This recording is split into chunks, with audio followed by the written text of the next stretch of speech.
It's time to get ready for the Buffalo Bills AFC Championship game opponent, the challenges they present, and what the Bills need to do to deal with them today on Locked On Bills.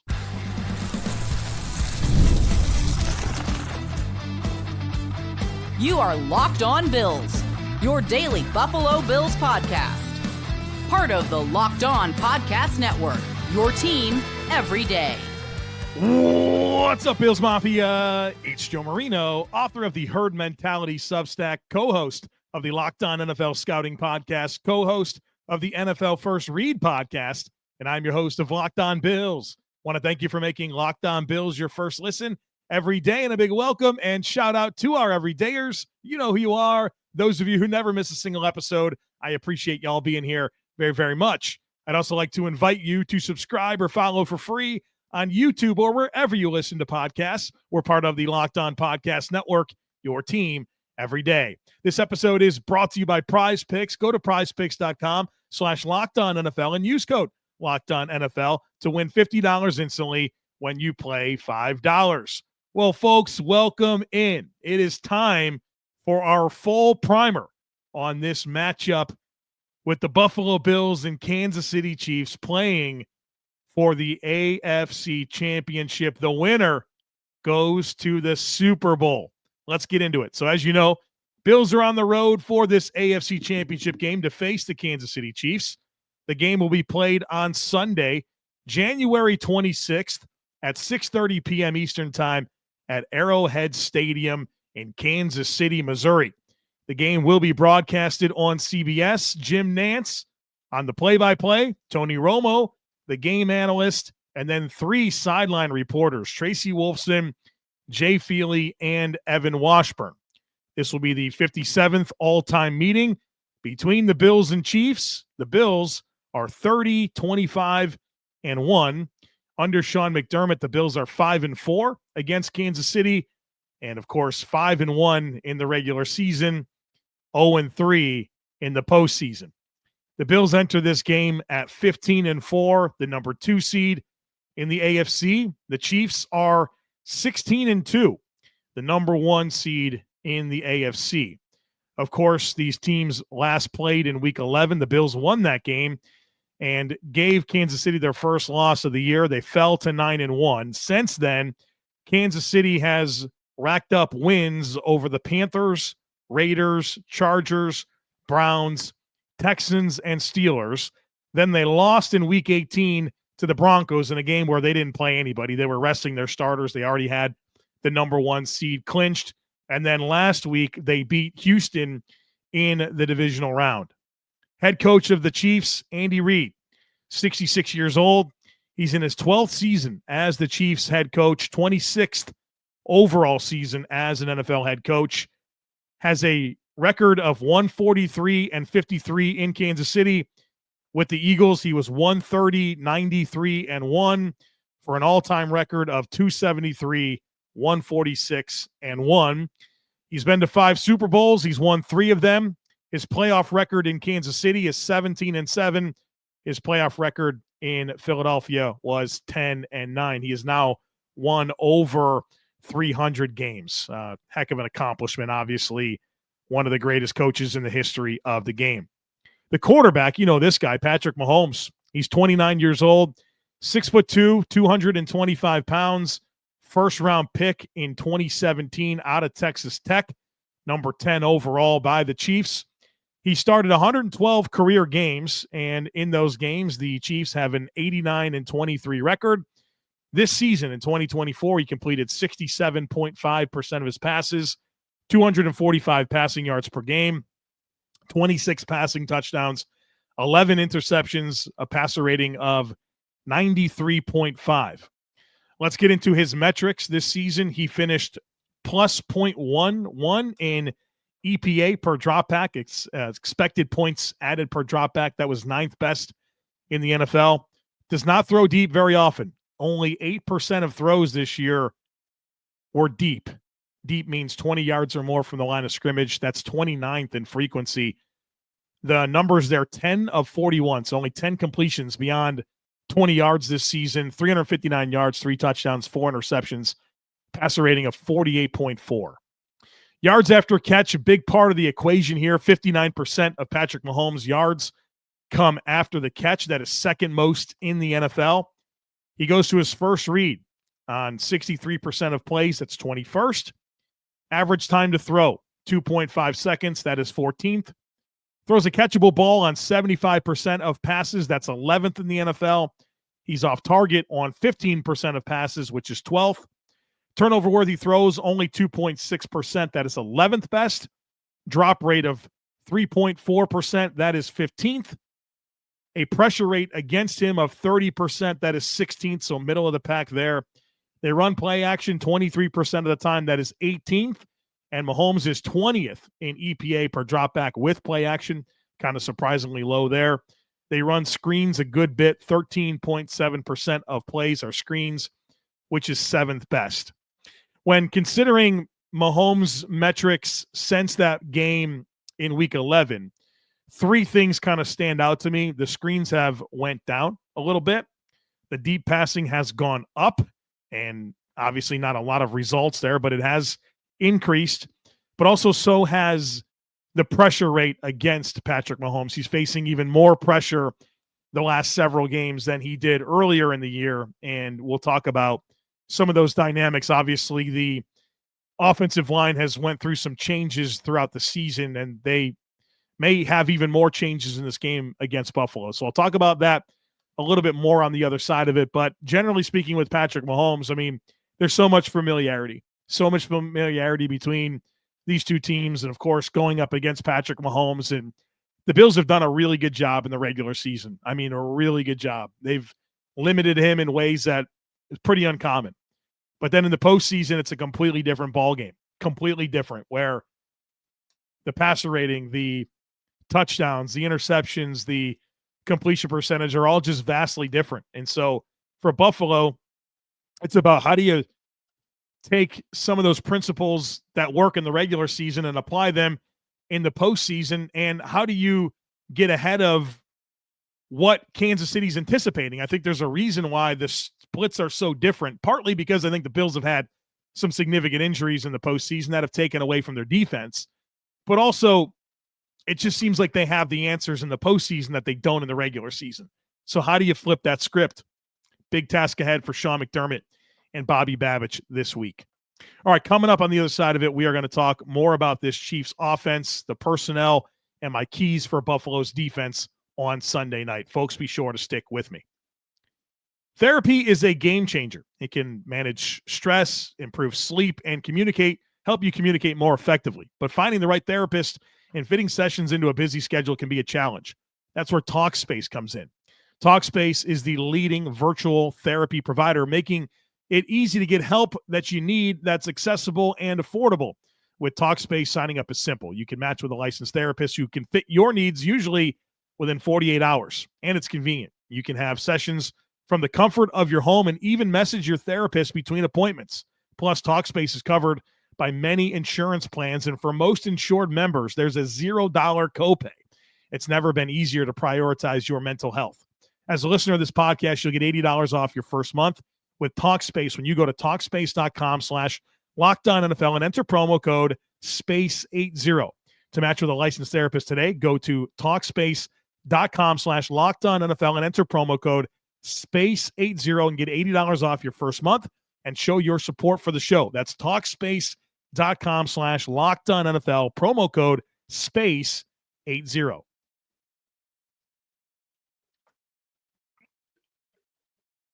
All right, let's talk about this Chiefs offense. The offensive coordinator is Matt Nagy. Andy Reid is the architect and the play caller. Metrically, here's where Kansas City finished up this season. 15th in scoring at 22.6 points per game. They pass the ball 59%. They run it 41%. They're 9th in EPA per play offensively, 10th in EPA per pass, 8th in EPA per rush. Third down, very good at that, 48.5% converting third downs this year. When it comes to red zone, not very good, 54% scoring touchdowns in the red zone. That is 22nd in the NFL. Personnel-wise, let's get into this. Their wide receiver core looking a little bit different since week 11. They have Hollywood Brown now in the fray. And Hollywood Brown was a player they signed in free agency, and he's a speedster, right? A very, very explosive down the field type receiver that's had a lot of injury issues throughout his career. He's back in the fray, and what's interesting and potentially challenging for Buffalo is that he just hasn't done much. He's back, but you haven't really seen him do much at all, which makes you wonder, what's coming. So the Bills will have to figure that out. The guy that's been there all year is Xavier Worthy, their first-round pick. Of course, the Bills traded with Kansas City so they can get Xavier Worthy. And for his impact, it really hasn't come as a down-the-field threat, right? You look at Xavier Worthy, and he ran the fastest 40-yard dash in history. And you would think that would mean a lot of down-the-field throws, and it really hasn't. It's been a lot of manufactured touches that give him the ball in space and give him a chance to be an athlete with some scheme touches, not as much down-the-field stuff. Of course, they traded for DeAndre Hopkins, a veteran receiver. That's not quite the player you remember back in the day, but certainly a crafty player with size and ball skills. He's been extremely quiet lately. His last few games have been a lot like Amari Cooper's, where in his last 2 games, 5 targets, 2 catches, 7 yards. I mean, pretty much exactly like Amari Cooper. So there's been moments where he's made an impact, but a lot of games where he didn't do much at all. Then, of course, they have Juju Smith-Schuster. Again, not vintage Juju Smith-Schuster that you remember with the Steelers. Big-bodied guy that can win from the slot, but not a whole lot of juice to him, right? I think he's lost a lot of athleticism. And then Justin Watson, who's been a depth receiver for them for a number of years that can play a variety of positions. So that's the group at wide receiver. Worthy, certainly with his speed, is something to be mindful of. And then the Hollywood Brown factor that we really haven't seen unleashed to this point, to go with some bigger-bodied guys that can win with size and ball skills. At tight end, they have this Travis Kelce guy. You know all about him. And very quiet season for him, very quiet in week 11. But, of course, against Houston last week, he winds up, what do you have, 80-something yards, if I'm not mistaken, and they only had 212 yards in the game. But they had a couple of big plays to Travis Kelce, and it just feels like in the postseason, he knows how to crank it up. And so while the Bills were successful against him last time, I think you have to look at this matchup a little bit differently and anticipate some of the wrinkles that are coming. And the challenge is with Travis Kelce, and I've said this for a long time, he doesn't really run routes. He's a guy that used to play quarterback. Patrick Mahomes is a quarterback. They kind of see the game the same way. And Travis Kelce's able to just freelance and find space. And when you have this combination of those guys being on the same page, obviously Travis Kelce is extremely gifted as a player. But when you combine that with Patrick Mahomes and his ability to move within the pocket and extend plays, and then Travis Kelce finding space and them seeing it the same way, there's a lot of production. And you're going to see, right? If you've seen the Chiefs play games, and maybe you're on social media and you see a lot of people saying, well, nobody's covering Travis Kelce. How do you leave Travis Kelce wide open? Well, that's how. It's not a normal player to defend. And so you got to stick on him for a long time, have the right plan against him. Their depth tight end, their backup tight end, Noah Gray, is a really good player. I think he's more dynamic athletically than Travis Kelce, and he scored a couple touchdowns actually back in week 11. So you can't fall asleep on Noah Gray. They have 2 good pass-catching tight ends. At running back, Kareem Hunt's really the guy here. Isaiah Pacheco is back. He didn't play in week 11, but Isaiah Pacheco's been pretty ineffective this year. I certainly appreciate his game. I like watching him play. Runs angry, and when he's healthy, can really run away. But Kareem Hunt's been the more effective back, and Hunt's not a very explosive back, but what he can do is just navigate space and do a good job of just grinding out tough yards. And that's what he's given this offense, and they've been very efficient running the ball. Not explosive. I think that's the story of this offense in general. It's not explosive, but it's very, very efficient. They convert third downs, and they do what's necessary to kind of compress games and win. So with this kind of being a new look supporting cast in some ways that has evolved I mean, it's evolved 3 different times this year for Kansas City. They came in with this idea of Hollywood Brown, Rashee Rice, Xavier Worthy, and then, of course, they lose Hollywood Brown, they lose Rashee Rice, they trade for Hopkins, they bring back Juju Smith-Schuster. It's evolved a lot in season, and so I don't know that you can go into this and think, other than Kelce, this is their preferred pecking order with targets. I think Kelce's going to get his opportunities, Worthy's going to get his opportunities, and then from there, who knows? And I think that's what presents a big challenge for Buffalo, and anticipating, like, who are they going to want to feed the football to move the ball? And I think you have to be ready for a lot of things here. Their offensive line is interesting. They've grown tired of what's happened at left tackle, between Wanye Morris and Kingsley Suamaitea, 2 young players, haven't been able to get the job done. So that puts them in a bind at left tackle. For the last several weeks, starting in week 15, Joe Thuney, their outstanding left guard, has played left tackle.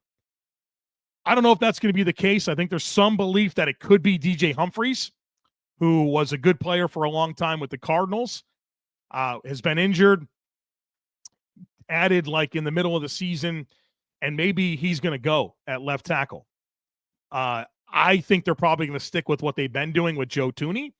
But the problem with Joe Thuney is you move him from left guard to left tackle, you bring in a reserve guard, and you have to affect 2 spots to fix one, but you're worse. You're worse at a spot that you're typically great at, which is left guard. So they got to kind of figure out their right formula there. I think it's going to be left tackle Joe Thuney. Then the left guard is Mike Caliendo, who's a 2022 undrafted free agent out of Western Michigan that has played 350 career snaps. And that's who they've been rolling with for the last several weeks. Then their center, Creed Humphreys, one of the best 2 or 3 centers in the game, maybe the best. The right guard is Trey Smith. He's an outstanding, high-quality starting right guard. And then the right tackle is Jawan Taylor, who, has become quite the storied player in the NFL with his alignments, right? He really kind of pushes the issue with lining up incorrectly, with not being, on the line of scrimmage, gets a lot of depth with his sets. And then he moves early, right? He's highly penalized, and he pushes the limit on forcing false starts. So that's something you got to be mindful of. And he'll push the limit for sure. And he's a player that I think the Bills can have a little bit. I think Von Miller's speed presents some challenges, and certainly Greg Rousseau and all the physical upside that he has is a potential matchup that favors Buffalo against really both tackles. So that's the offensive line. What are the keys for the Bills defense against this Chiefs offense? Number 1 is having the right rush plan. It's been the biggest problem. The Bills have not been able to affect Patrick Mahomes. I think they've sacked him twice in 3 games, and he has not registered a single turnover-worthy throw against Buffalo in the playoffs. Something's got to be different here, and it starts with your ability to affect him. And I thought the Bills in all these matchups did their absolute best in Week 11 affecting Patrick Mahomes with a very good cage rush, but then complementing that with a mirror player. I stopped short of calling it a spy, but cage rush is very much a compression-style rush where you try to really push the pocket around the quarterback and keep them in the pocket. But then when you have this mirror player, which last week against the Ravens, it was Matt Milano a lot of times, kind of plays over top of that and gives you some margin for error with your rush and allows that player to trigger when necessary and just keep the quarterback contained. And so I think you're going to want to incorporate some 5-man pressures, some mirror looks, some odd mirror where the Bills are run a 3-2-6, which is a dime package, but you still have 2 linebackers on the field so that you can be creative with how you rush. They got to have the right rush plan. And you can't just blitz Mahomes. Like, Mahomes has beaten the blitz, but I think you can sprinkle in 5-man pressures and the mirror and at times maybe try to win with your organic pass rush, but you got to have the right plan because you have to affect Mahomes because you haven't and he's killed you. Have the right pass rush plan, number 1. Number 2 is you have to be disciplined in coverage. That's the deal with Mahomes is he's such an instinctive playmaker that if you can't get to him or you commit extra resources to him, it's not unlike what we talked about last week with Lamar Jackson, where I mean, eventually he's either going to find space to run or eventually someone's going to uncover, and he sees the field extremely well. And he does a very good job of extending plays and moving coverage and then finding targets that are in space that is vacated because of his pocket movement drew coverage away from his receivers. It's a hard recipe to deal with, but point being is you have to stay disciplined and cover for longer than you think you have to. You know, these plays aren't 5 seconds long. Sometimes they're not 7 seconds long. It's 9, 10 seconds. You got to be prepared to stay in phase and coverage for a long time and take nothing for granted. Then number 3, you got to get population to the football. It's a team that relies on quick passes and yards after catch, and of course they're going to sprinkle in some runs. And I thought one of the biggest reasons for the Bills' success in Week 11 was how well they tackled. They got people to the football and got people down. I think this is the best Bills tackling defense yet under Sean McDermott, and it needs to be that way again in this one. And of course, when you run to the football and you get population to the football, good things happen. You know, whether it's forcing a fumble or, you know, obviously being able to not allow yards after contact or not allow missed forced tackles against your defense, getting population to the ball helps with all of that. So have the right rush plan and all the different wrinkles that I talked about. Discipline and coverage. Cover for longer than you think you have to. Get to the football. Get these guys down. They rely on yards after catch. And you got to be secure tacklers. You don't want to give them extra production, right? It's already hard enough to deal with. If you're missing tackles and you're not taking advantage of opportunities to get these ball carriers down, well, then you're just giving them more offense. So those are my keys. All right, we'll talk Bills offense against this Chiefs defense on the other side of it, folks. Be sure to stick with me. From the first whistle to the final drive, the NFL playoffs are even more exciting due to FanDuel. Because the FanDuel has this great deal for you. You can get $300 in bonus bets. If you win your first $5 bet, that's $300 to keep the action going. The FanDuel app is easy to navigate, and the variety of bets keeps every game exciting. Plus, when you win, you get paid instantly. There's no more waiting around for your winnings, whether you're betting on your favorite team or just looking to add some extra excitement for the playoffs. FanDuel has got you covered. Right now, you can get in on the action for this AFC Championship game. The Chiefs are favorites, 1.5-point favorites at home, and the over-under for this game is set at 47.5. So if you like either side of that, if you like the Bills as underdogs, you know, whatever you want to get in on, you can check it out over at FanDuel.com. Head on over there. You can join today. You'll get started with $300 in bonus bets. That's FanDuel.com. Make this playoff season unforgettable with FanDuel, an official sportsbook partner of the NFL.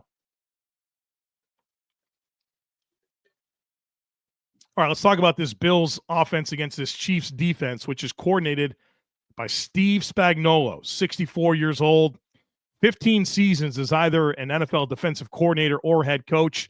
He's had a top 10 scoring defense in each of the last 5 of the last 6 years. I mean, he's regarded as one of the best coordinators in football. There's been a lot of good matchups with Buffalo. Metrically this year, they're giving up 19 points per game. That's 4th best. 15th in EPA per play, 18th in EPA per pass, 11th in EPA per rush. Now, when the Bills played Kansas City in Week 11, they were 4th in EPA per rush. They've since dropped to 11th. We'll talk about that more in a minute. They're not very good on third downs. They give up a conversion 43% of the time. That is 26th. Pretty good in the red zone, 52%. They allow a touchdown to the red zone. That's 8th best in the NFL. Let's talk about this personnel. In terms of edge rushers, George Karlaftis is the big name there. Coming off a big game against the Texans. I think he had 3 sacks. They kept on trying to block him with tight ends. It didn't really work out. That right tackle, Blake Fisher, is probably still having nightmares about George Karlaftis. He's a hard-charging guy. He plays fast. High motor dude. Not super, bendy or anything like that, but he can really play through angles. He's a guy that there's 2 different types of pass rushers out there, or edge rushers, guys that can really corner and turn and bend around tight angles. And then there's guys that can play with power through angles and really shorten those angles. He's a good player. Not as good of a run defender, but he's a high-effort pass rusher. They also have Mike Dana, who I think is a very underrated player. Solid, just very solid. Power rusher, holds his gap really well in terms of run defense. He's a good player. Then Charles Omenihu got injured. I can't remember if it was the Super Bowl or the AFC Championship game last year. They gave him a decent contract to come on over from the 49ers. He's a good player, and he's finally back into the mix here. Now, Josh Uche, who they traded for from the Patriots, has been completely phased out. They don't even play him. And then their first-round pick from last year, Felix Anduke-Uzomah, making almost no impact. He hardly even plays. So this is about Karlaftis, Dana, and Omenihu on the edge. Defensive lineman, Chris Jones is the name here, Hall of Famer, top 5 defensive tackle, probably defensive lineman in the league, high-impact guy. You know what this guy can do. He's a game wrecker, and he's the biggest challenge that this defense presents. Tershawn Wharton, solid player. I think he's more of a guy you'd like to rotate in, but has a little bit of rush potential. Solid run defender, good rotational piece.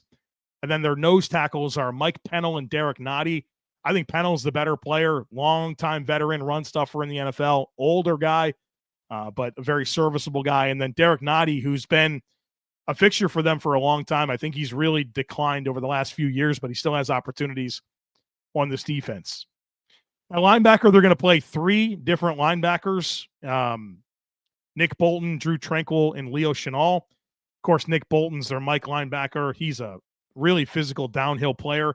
Doesn't have a ton of range and not very good in coverage. So there's some give and take with him. I think Drew Tranquil is probably their most complete linebacker when you factor in his ability in coverage. I think he's their best coverage backer that they have. And then Leo Chenal is very much a chess piece where, he's got range. He can play downhill. But the blitzing ability that he has is really good. He's actually been blocking quite a few field goals lately. And he is the guy that you would anticipate they could potentially use in some mirror or some spy looks to contain Josh Allen. So he'll be an important chess piece for that defense. Then at corner, Trent McDuffie, top shelf cornerback in the NFL. He's playing on the outside, and he's outstanding. Then opposite of him, they platoon, right? They've been platooning for a while here. And it's Nas Johnson and Jalen Watson. Nas Johnson's the guy that the Bills went after like crazy in Week 11, and I think gave up over 100 yards, like 9 to 12 going after him. Both of Cooper's catches down the field were against Nas Johnson. He was definitely the guy that they chose to pick on, and rightfully so. He shares the job now with Jalen Watson, who I think is the better player. I don't know why he doesn't play every snap. He was injured back in Week 11, but he's experienced, and he rotates in with Nas Johnson for reasons I cannot explain to you. And then Chamari Connor is their slot player, who I think is cerebral. He can tackle well, but he gives up a high completion percentage. I think almost 85, 86%. He gives up completions. So he's like a solid player, but I think the Bills can certainly win some matchups against Connor. Then at safety, Justin Reed, rock solid starter. Brian Cook is a rock solid starter. And then Jaden Hicks is a young rookie that they drafted out of Washington State. Very, very athletic, good size.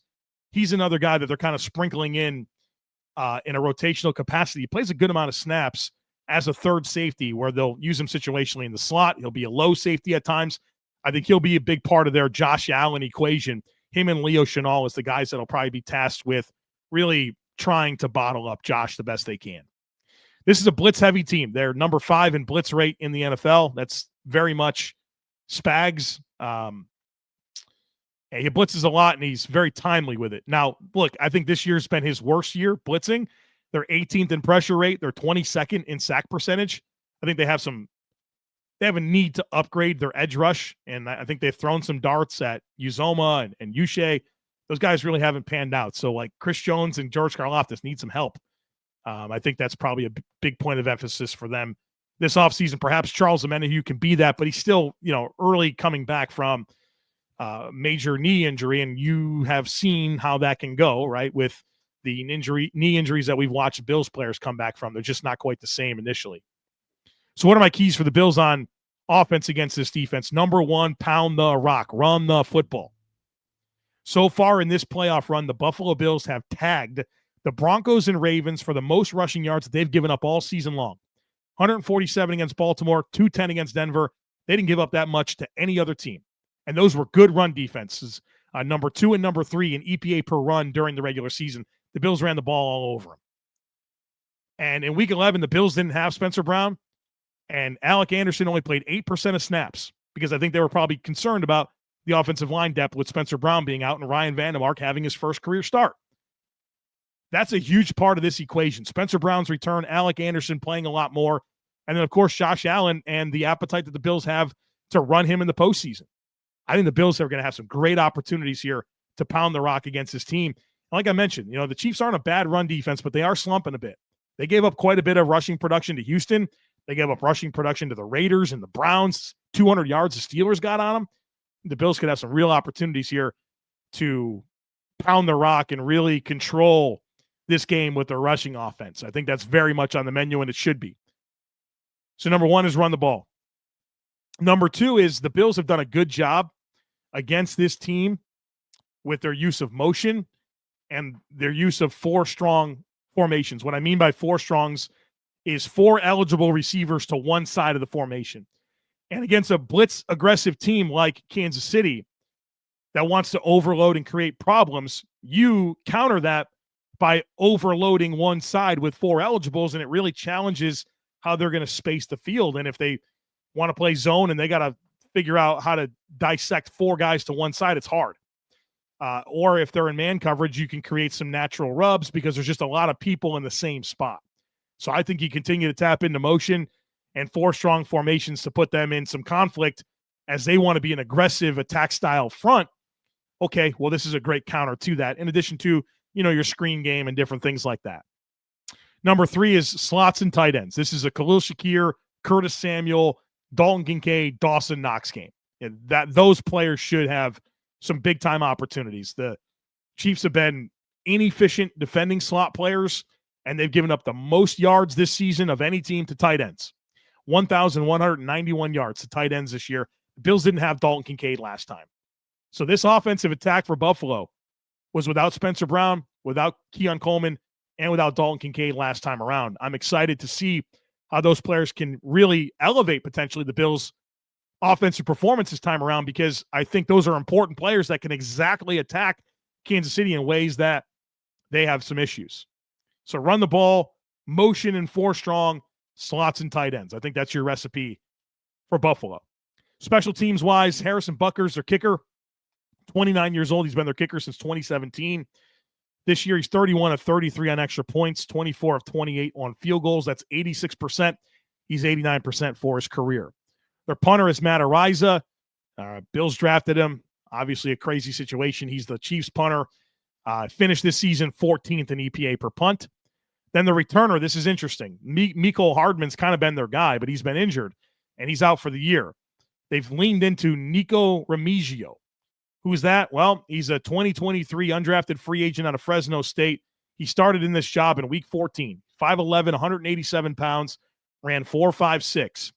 He's had 14 kick returns to this point, an average of 28 yards, 12 punt returns, and 4 fair catches, an average of 9.6 per punt return, and he has not had a muff yet. Experienced college returner at Fresno State and Cal has had 3 kick return touchdowns in college, but he also had 9 muffs. And so kind of interesting to think about maybe an opportunity here to challenge this inexperienced returner. And, maybe you can get a negative play there. The Bills have certainly had an uptick in their appetite to cover kicks, and it's worked. They've had some tone-setting hits on special teams. They had some great kicks against Denver, with the one that resulted in a touchback that came back to the 20. They've been able to stop teams shy of the 30. I think you should have some level of an appetite to go after this very inexperienced player that had a propensity to muff the ball in college. So little X factor that I'm certainly paying attention to in this one. So there you have it. There's the primer. Bills, Chiefs, AFC Championship. Winner goes to the Super Bowl.